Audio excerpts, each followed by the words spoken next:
So here is my audience right here. You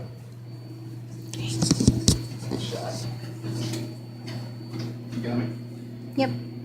Hello ladies, and hello everybody who is watching. My name is Jira, and tonight I would like to give an informative speech on 3 specific areas of radiology.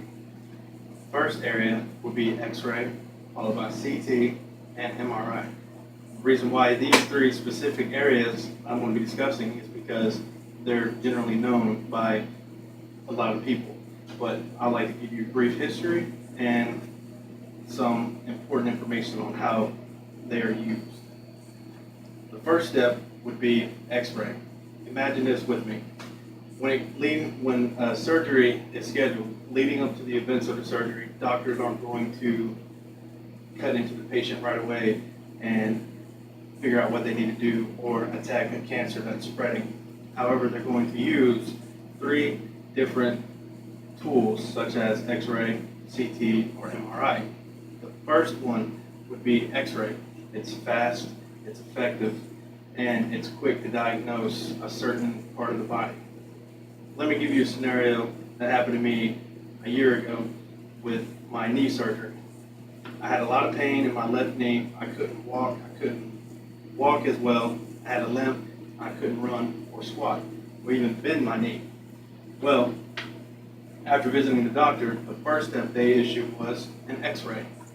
This right here is an image of my knees, and as you can tell, what they're looking for is any abnormality when it comes to the bones. As you can see, it's white. That means it's denser, and everything seems fine from what the doctors told me regarding this specific image.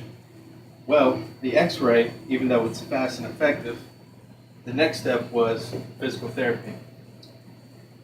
The reason why we have X-rays today was thanks to a German professor in physics known as Wilhelm Conrad Röntgen. In 1895, according to thescientist.com, he discovered electromagnetic waves accidentally while he was working on an entirely different experiment of his own. These electromagnetic waves are able to go through the person hitting a device that the person stands behind, and therefore it creates an image such as this. This way is the doctor can determine what is going on. Now, bone structure is one way of looking at X-rays, but other things they can look for is such as pneumonia. There could be fluid in the lungs, or there could be a digestive issue. A chest X-ray might be given to someone if they might have a large heart. That's one way an X-ray image could determine. Now, the next step in the 3 areas I want to talk about is the CT scan. The CT scanner machine was invented in 1972 by a British engineer by the name of Godfrey Henroyd and his colleague, physicist Alec Conrad. These 2 individuals created the machine to do the first brain scan, which took several hours. However, it took several days to reconstruct the image. Why is CT so different and effective compared to X-ray?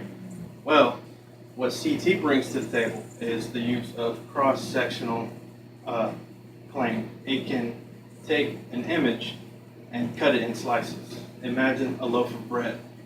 It has slices of bread in it. Your body is that loaf of bread. If there is a particular injury, what doctors need to look for, the CT scanner is going to use it to create a 3D image out of 2D images as well to create the slice. This would highlight organs or highlight other stuff in the body like the blood vessels if they're looking for a clot. It also can find cancer or any other type of diseases such as a tumor. Now, in my particular situation, I didn't have to have a CT, but the next step would be an MRI. In my scenario, After I received the x-ray, the next step was physical therapy. After physical therapy, the pain was still there. It kept increasing. Therefore, I went back to my doctor. Next step for diagnostic would be the MRI.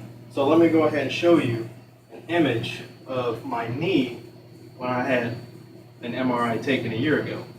This right here is what they call in the medical field a sagittal shot, but in layman's terms, it's a lateral view, and it shows much more detail versus the X-ray. A little history on the MRI machine is in 1972, one of the founding fathers of the MRI is Raymond. If I can pronounce his last name right, it would be Demadian. I probably mispronounced it, but the importance, what he discovered was the use of magnets and radio waves were able to take the image of a body and detect from normal healthy tissue and abnormal healthy tissue. In this case, once I would receive my scan, the radiologist, along with my orthopedics doctor, was able to determine what was really going on. And if you can look closely between the thigh bone and the leg bone is this black, dark grayish spot. From what they informed me, it was a ganglion cyst. This was preventing my knee from bending. After I was informed with this information, the doctor gave me two options. A conservative approach where I would have to receive shots and take medicine, or the second one was surgery. What do you think I took? Of course, I took surgery. Well, the greatest thing about these tools, as I mentioned, X-ray, CT, and MRI, they're so effective because once the doctors were able to go inside with a scope to look at this particular area of my knee, they discovered something even greater.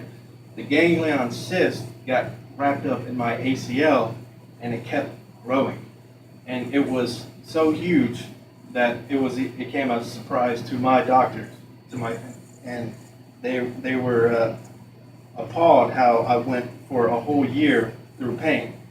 Thankfully for these tools and these wonderful machines, I was able to get my surgery, and they were able to drain the cyst.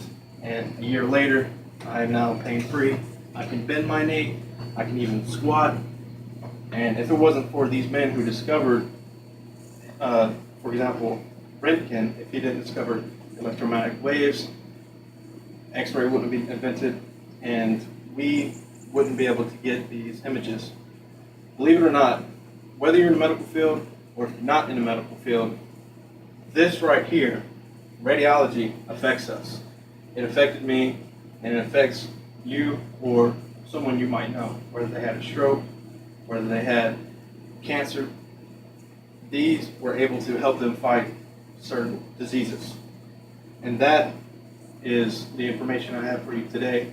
Thank you so much. Here is my audience.